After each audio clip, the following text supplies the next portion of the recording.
He's the entrepreneur turned candidate who is raising the stakes in this presidential race. This week on Firing Line. And I'm the right man for the job because the opposite of Donald Trump is an Asian man who likes math. He's a newcomer to politics, but that didn't stop Andrew Yang from making the cut for the September debate. His signature proposal? Give $1,000 each month to every American adult. This is how we will get our country working for us again, the American people. The idea is popular with the so-called Yang Gang. But not everyone is sold. It's original, I'll give you that. The former CEO is banking on an unusual strategy. I'm going to be the first president to use PowerPoint in the State of the Union. Yes. What does Andrew Yang say now? Yes, this is the nerdiest presidential campaign in history. Firing Line with Margaret Hoover is made possible by the Margaret and Daniel Loeb Foundation. Additional funding is provided by corporate funding is provided by Stevens, Inc. Andrew Yang, welcome to Firing Line. Oh, it's great to be here. Thanks for having me. So when you decided you would run for president, did you ever imagine you would be ahead of people like Senator Cory Booker and Beto O'Rourke? Well, when I decided to do this, I'm not sure Beto was famous yet. But I was confident that if I made my case to the American people that we would do very well. And so I'm probably less surprised to be here than some observers. So you're a thinker, and when you go to your website, you have more than 100 policy proposals. Yes. Everything from make Election Day a holiday to the penny makes no sense. Yeah, it doesn't. But your signature policy is the freedom dividend. You reminded people in the last debate what the freedom dividend was by telling them that you were going to give $1,000 away. Let's take a look. It's time to trust ourselves more than our politicians. That's why I'm going to do something unprecedented tonight. My campaign will now give a freedom dividend of $1,000 a month for an entire year to 10 American families, someone watching this at home right now. This is how we will get our country working for us again, the American people. All right, so explain in more detail what exactly it is that you're proposing. I'm proposing what has traditionally been called a universal basic income, which I've rebranded the freedom dividend, of $1,000 a month for every American adult starting at age 18. Mm-hmm. And this seems dramatic, but if you look at our nation's history, it's actually a very American idea. It was an idea you point out Thomas Paine Yes. had supported. Martin Luther King in the 60s. It passed the U.S. House of Representatives, a version of it under Richard Nixon in 1971. It was called the Family Assistance Plan. Which had been supported by Milton Friedman. Yes, and 1,000 economists signed a study saying this would be tremendous for our economy. And Alaska has had a dividend in place for almost 40 years, where everyone in Alaska gets between $1,000 and $2,000 in oil money every year. So if you're a family of four, you might get $8,000. And what I'm saying to the American people is that what oil is to Alaska, technology is to America, and that we can easily afford a $1,000 dividend for every American adult out of technology money. Our data right now is worth more than oil. And no one watching this remembers getting their data check in the mail, and no one watching this is going to see any of the benefit of artificial intelligence doing all this work. How'd you pick $1,000? The poverty line in the U.S. is about $12,800 a year. And so $1,000 a month is enough to make a huge difference in the lives of tens of millions of Americans, but it's not enough so that everyone's sitting pretty. Okay, so I want to go brass tacks and figure out exactly how you're going to do this, but first let's talk about why you're doing it. The reason you're doing that is because you're concerned about the future of the United States economy because of automation and artificial intelligence. I'm concerned about the future and the present, where if you look at what happened in 2016, Donald Trump is our president. And he won because we'd automated away 4 million manufacturing jobs in Michigan, Ohio, Pennsylvania, Wisconsin, Iowa, all the swing states he needed to win. And if you go to those communities, as I have, you see that many of them have never recovered from what happened to those manufacturing jobs. So that's the biggest victim of automation to date. But now you see the exact same forces eliminating hundreds of thousands of retail jobs as 30% of stores and malls close. Fast food workers are being replaced by self-serve kiosks. And soon it will get to call centers and truck drivers and limo drivers. And so these are the most common jobs in the country. None of this is speculative anymore. I'm concerned about the future, yes, but I'm equally concerned about our present. There have, for many, many years, been concerns that technology and modernization will displace people permanently from Yep. the workplace, right? I mean, this is the argument of the Luddites. Yep. This is the argument about the horse and buggy, and where all the stable boys going to go when you have the car. Are the robots really coming for us? Or is this just a transitional moment in our economy where, in the end, we'll have just as many jobs, if not more? They'll just look dramatically different. There are new jobs being created all the time, and there are many new jobs that will be created by this fourth industrial revolution. The problem is that the new jobs will tend to be for different people with different skill sets in different places than the jobs that are being lost. And so if you're a trucker in Nebraska and you lose your job, are you going to move to Seattle and become a web designer? No, you're not. Are there going to be some new web designers that get minted in Seattle? Of course. So I've dug into the numbers on what's happening, and our labor market is not transitioning. And the easiest example is if you look at the manufacturing workers that lost their jobs in the Midwest, almost half of them left the workforce and never worked again. And then half of that group filed for disability. And you then saw surges in suicides and drug overdoses in those communities to the point where American life expectancy has declined for the last 3 years. So this is not a situation where time is healing all wounds. Yeah. Time is actually pushing more Americans to the sidelines in disastrous fashions. So then explain what would happen to the people who are on government assistance when they have the opportunity to have the freedom dividend. Do they have to choose? And how do they go about choosing? So every American is eligible for the freedom dividend, but if you opt in, it's optional because obviously you're not going to force money on you. But if you do opt in, then you're choosing to forego cash-like benefits, things like heating oil assistance, food stamps, housing assistance, things that are essentially cash substitutes. So how do people figure out which is going to be better for them? Most every American immediately knows whether it's going to be better for them. Because if you're not on assistance, and you say, hey, do you want the dividend of $1,000? And that's a very easy call. And then if you're on assistance, you generally know whether you're getting more or less than $1,000 a month. And then it's a fairly easy calculation. So the freedom dividend would distribute $1,000 to those people who really need it, who don't have jobs, but also to everybody. Yes.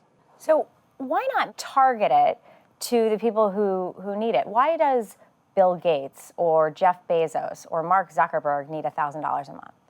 One of the reasons why I'm unconcerned about giving Jeff Bezos $1,000 a month is that if we pay for it by having a tax on Amazon, which is my plan, then Jeff's going to end up paying hundreds of millions or billions into the system. And then if we try and give him $1,000 a month to remind him he's an American, that's probably a win. So it's immaterial to us whether Jeff takes or doesn't take the $1,000 a month. You've proposed paying for it by a VAT. Yes. A value-added tax, which is very common in Europe and other countries, but it's a consumption tax.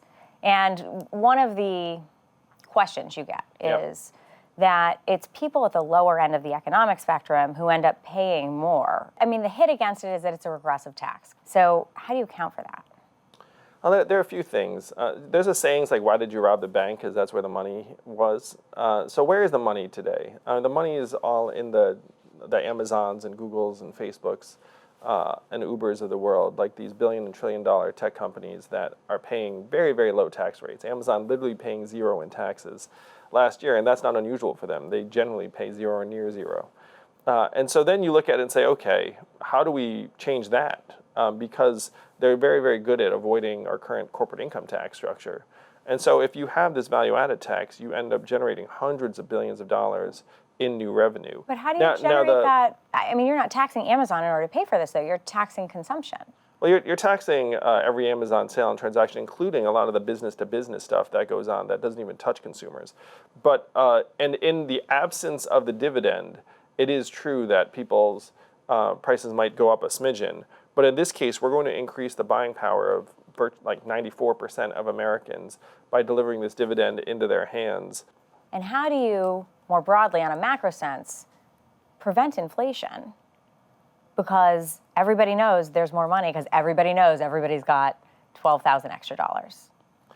So if you look at the sources of inflation in our economy right now, they tend to fall into three categories. Unfortunately, they're the three things that make us miserable: housing, education, and healthcare.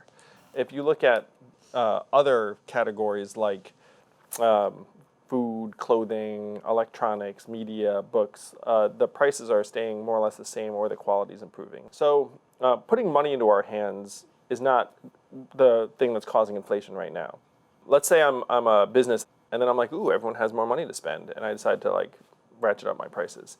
All it takes is one business in my category, let's call it a restaurant, that does not raise the prices for there to be pressure on me to like bring my prices back down. Because just because I have a little more money does not all of a sudden make me cost You're saying insensitive. competition is what's going to create price stabilization. Yeah, in dynamic markets, in these consumer categories, yes. Because if you give me an extra $1,000 a month, it doesn't mean all of a sudden I don't like bargains or I don't like good values. People will still be sensitive to the fact that meals cost a certain amount. So there are some studies that suggest that this kind of a policy would actually hurt productivity of the nation overall. It would hit GDP. Oh, I love this question so much. You know, our kids are about the same age. My wife's at home with our boys, 6 and 4, one of whom is autistic. And right now, her work counts as zero in GDP. Except I think most people watching this would agree that her work is among the most vital and difficult work that's being done, and it's immensely valuable. If she were to go to, let's say, to work and become a management consultant, that would be great for GDP. But you know, but I would suggest that might not necessarily be good for society. And so, to me, looking at GDP as your measuring stick is actually one of the things that's getting us into trouble right now, where you have something like self-driving trucks will be great for GDP, but they're going to be very bad for the 3.5 million Americans who drive trucks for a living, or the 7 million who work in truck stops, motels, and diners. So we should replace GDP with measurements like childhood education and success rates, mental health and freedom from substance abuse, our own health and wellness, environmental quality. GDP is almost 100 years old and is driving us off a cliff. So because right now GDP needs to be modernized, right? Yes, It needs to be that's able. exactly right. If we persist in following GDP and these capital efficiency measures, we're going to turn on each other.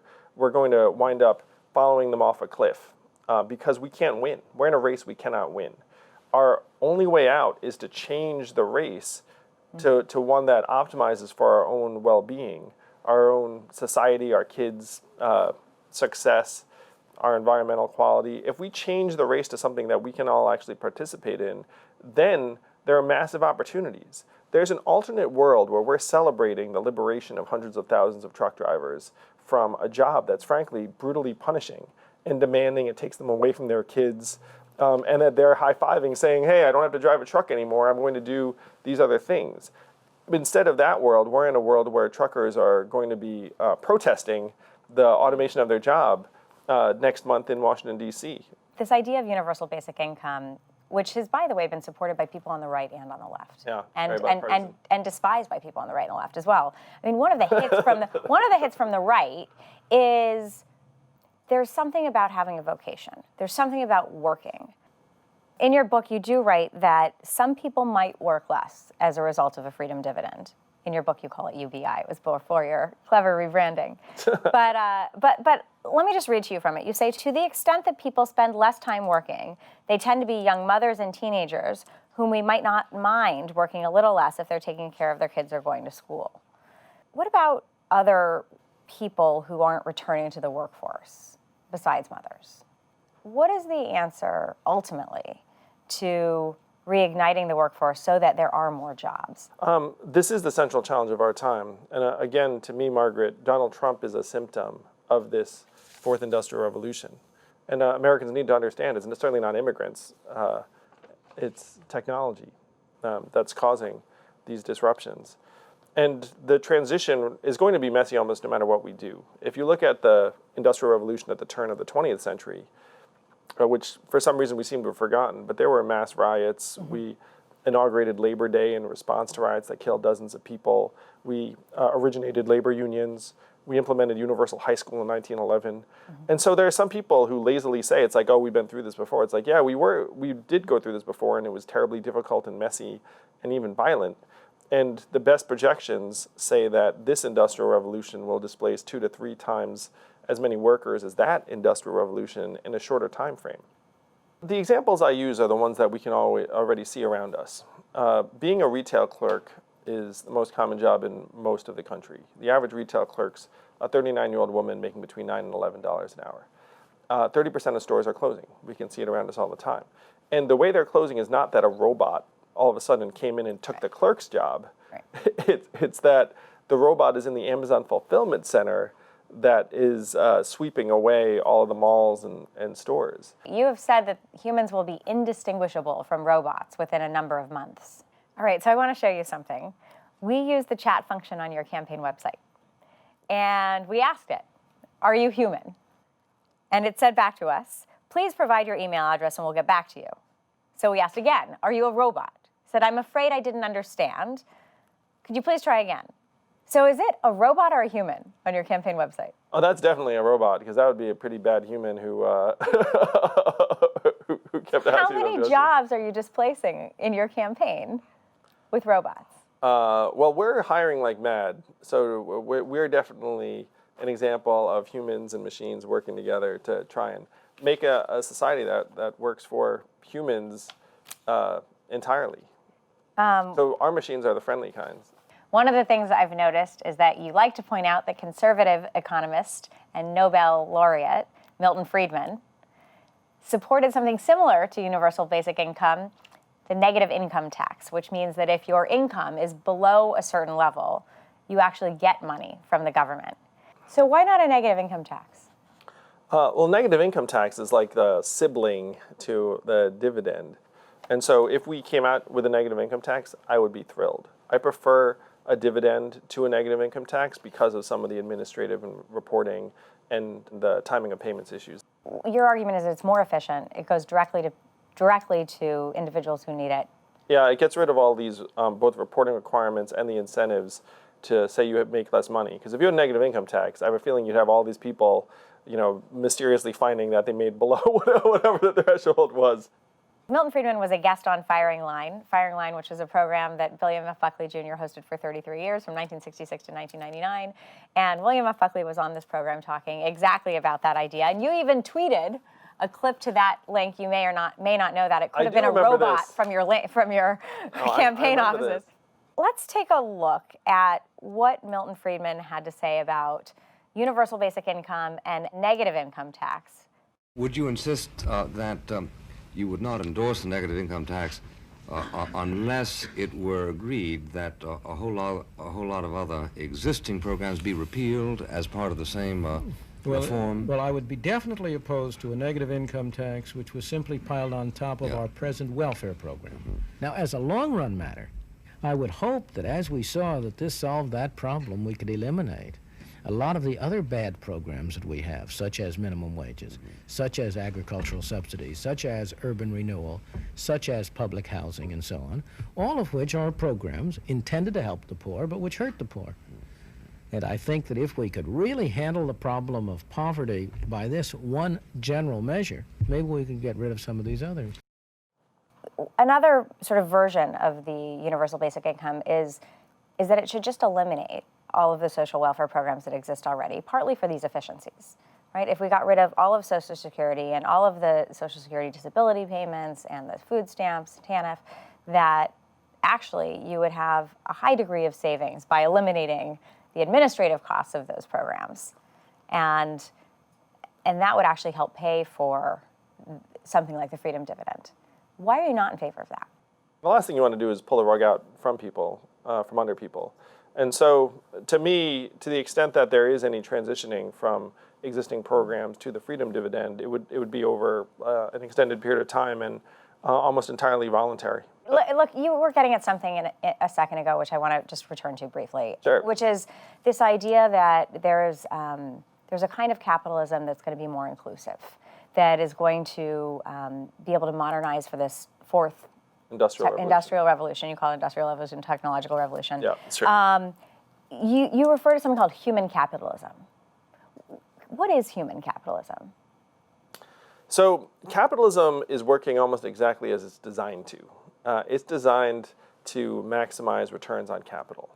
The problem is that we've assumed that human workers would be central to the process of optimizing our capital. What do I mean by that? So in the 20th century, if I had a big successful company, I would need to hire lots of people. I would need to pay them enough so they could buy my stuff. I would need to care about what happens in my hometown. And the economic benefits get distributed throughout society. Now I can have a very successful company. I do not need to hire lots of people. If I do hire them, I don't need to treat them well or give them benefits. I can turn them all into gig workers or Uber drivers. I don't need to care about what's happening in my hometown because I don't sell just in my hometown. I'm a global company. And so the benefits are not being distributed the way that we assume. But our system's working exactly as it's designed because it's still maximizing returns on capital. So the capital is getting hoarded in the hands of fewer and fewer organizations and individuals, and the average American is just looking up saying, like, I'm not participating. So you put in any the emphasis meaningful way. on people because you want to be able to incorporate all these other elements of into capitalism that you think Yes. that our system is excluding or leaving behind? Well, our system's not designed to include them. What I'm saying is the system's working exactly as it's designed. So here's what I find very curious about your approach is that you're still talking about capitalism. And you are now, in most polls, 5th or 6th in the Democratic primary, but you're 3rd amongst young voters, 18 to 29-year-olds, 18 to 34-year-olds. And this is a very, you're talking about capitalism, you're not running from it. It's a very different message from democratic socialism. Do you intend to defend and improve capitalism? Do you intend to provide an alternative to democratic socialism that has so captured the imagination of so many youth? Well, I think that the socialism-capitalism dichotomy is extraordinarily out of date and unproductive. And what I do is I quote my friend Eric Weinstein, who said that we never knew that capitalism was going to get eaten by its son technology. That's where we are right now. But you're arguing that capitalism just needs to be made more human. I'm arguing that capitalism needs to evolve and change its very goals. And that if we can actually turn capitalism's energies towards making us healthier and stronger and happier and mentally healthier, then that would be a win. A couple other things have popped on the campaign trail over the weekend. The New York Times published a new allegation of sexual misconduct about Supreme Court Justice Brett Kavanaugh. And several of the Democratic candidates, your competitors, have called for him to be impeached. Do you join them in calling for his impeachment? Yeah, I think that to me, it's a shame that he was ever confirmed. And if we can get him out of there, then I am all for it. To me, the fact that he got essentially crammed onto the Supreme Court and Merrick Garland was blocked, to me, suggests that we need to have term limits for Supreme Court justices. And I would look to expand the number of Supreme Court justices as president. Do you know what happened last time they tried to pack the court? I do, and it's been a long time since then. But if you look at our history, we've had 5 Supreme Court justices, we've had 12 or 13. There's nothing anywhere written that it needs to be a particular number. So you would want Justice Kavanaugh out not because of his behavior, but because of the process that put him there and the breakdown in the process. I think his confirmation was a mistake. I think that Because of his judicial philosophy, or because of the fact that Merrick Garland didn't get a vote? I just don't think that Brett Kavanaugh belongs on the Supreme Court.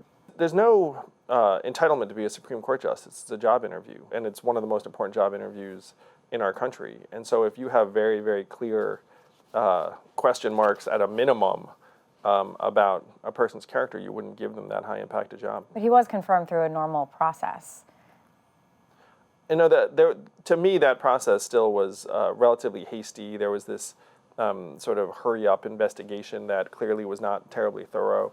And so I had problems with both the process and the outcome. One more question. You were asked a question about charter schools in the debate, and you weren't really given the opportunity to answer it. But why don't parents who are stuck in school districts that aren't performing, why shouldn't they be able to choose which schools they can take their children to? Well, I said on the debate stage, I'm pro-good school, and that there are good schools of every type that I've seen. And that's all what, you're a parent, I'm a parent, that's all we want. We just want to be able to send our kids to a school that we're excited about. So you're in favor of charter schools? I think that there are many charter schools that are doing fantastic work and that we should not somehow paint all of these schools with a broad brush. You said one thing in the debate that I'd love to have you take a look at. Here's what you said about how people should start businesses. I was an unhappy lawyer for 5 whole months, and I left to start a business. And I'm going to share with you all one of the secrets to entrepreneurship. If you want to start something, tell everyone you know you're going to do it. And then you don't have a choice. That struck me because we met a couple of years ago, and one of the first things you told me is that you were going to run for president. And I wonder if you were telling people you were going to run for president, because at that point, if you tell enough people, then you have to do it. Well, I meant what I said, which is I discovered a long time ago that if you tell everyone you're going to do something, then you're going to do it. And so when you become certain you're going to do something, then you should tell the world. And sometimes they even drop everything and help you. Andrew Yang, thank you for coming to Firing Line. Thank you. It's great to be here. Firing Line with Margaret Hoover is made possible by the Margaret and Daniel Loeb Foundation. Additional funding is provided by corporate funding is provided by Stevens, Inc.